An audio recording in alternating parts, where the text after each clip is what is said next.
മേടിക്കുന്ന പ്രോപ്പർട്ടി ഒരു 10-25,000 രൂപ വരുമാനവും കൂടി തരണം, പിന്നെ താമസ സൗകര്യവും കൂടി വേണമെന്നാണെങ്കിൽ ഈ ഒരു വീഡിയോ കണ്ടു. ഈ പ്രോപ്പർട്ടി ഇരിക്കുന്ന കാണുമ്പോഴേ അറിയാമല്ലോ, ഇതൊരു കൊമേഴ്ഷ്യൽ പ്രോപ്പർട്ടിയാണ്. പക്ഷേ ഇതൊരു റെസിഡൻഷ്യൽ കം കൊമേഴ്ഷ്യൽ പ്രോപ്പർട്ടിയാണ്. ഞാനങ്ങനെ പറയാൻ കാര്യം എന്താണെന്ന് അറിയാൻ വേണ്ടിയിട്ട് വീഡിയോ മുഴുവനായിട്ട് കണ്ടു. നമ്മുടെ വൈക്കം റോഡ് ആപ്പാഞ്ചിറ റെയിൽവേ സ്റ്റേഷന്റെ മുന്നിൽ ആ ബസ് സ്റ്റോപ്പിലാണ് നമ്മുടെ ഈ പ്രോപ്പർട്ടി വരുന്നത്. ഹൈവേ സൈഡ് തന്നെ. ഒരു ഹോട്ടൽ നടക്കാൻ പാകത്തിനുള്ള 3 റൂമുകൾ, അതുപോലെ വാഷ് ബേസിൻ, ടോയ്ലറ്റ് എല്ലാം അടങ്ങുന്നതാണ് ഈ ഒരു ബിൽഡിങ്ങിന്റെ ആദ്യത്തെ ഭാഗം എന്ന് പറയുന്നത്.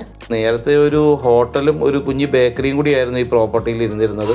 അപ്പോൾ അത് പറ്റുന്ന രീതിയിലാണ് ഇവർ ഡിസൈൻ ചെയ്തേക്കുന്നത്. അപ്പം ഇത് കൂടാതെ ഒരു 3 ബെഡ്റൂമും കൂടി ഈ ഒരു ബിൽഡിങ്ങിലുണ്ട്. ഒരെണ്ണം താഴെ വിത്ത് അറ്റാച്ച്ഡ് ടോയ്ലറ്റ്, പിന്നെ മേളിൽ 2 എണ്ണം വിത്ത് കോമൺ ടോയ്ലറ്റ്. ഞാൻ കാട്ടാട്ടോ. നിലവിൽ 3 ബെഡ്റൂമിലും വാടകക്കാരുള്ളത് കൊണ്ടും ഞാൻ ഈ വീഡിയോ എടുക്കാൻ വേണ്ടി വന്നത് ഞായറാഴ്ചയാണ്. അവരവിടെ ഇല്ലാത്തതുകൊണ്ടും എനിക്ക് റൂമിനകത്തുള്ള വീഡിയോസ് എടുക്കാൻ പറ്റിയിട്ടില്ല കേട്ടോ. ഞാൻ പുറമേയുള്ള വീഡിയോസ് എടുക്കാം. ഉള്ള ടൈലൊക്കെ ഇട്ട ബെഡ്റൂമാണ്. അപ്പോൾ 2 ബെഡ്റൂമിനും കൂടി ഒരു കോമൺ ടോയ്ലറ്റാണ് ഇവിടെ വരുന്നത്. ഇതിൽ വാടകയ്ക്ക് പോയിട്ടുള്ള 3 ബെഡ്റൂമിനും കൂടി മാസം 15,000 രൂപയോളം വരുമാനം ഉള്ളതാണ്. 2 സെന്റാണ് ഈ ഒരു പ്രോപ്പർട്ടി വരുന്നത്.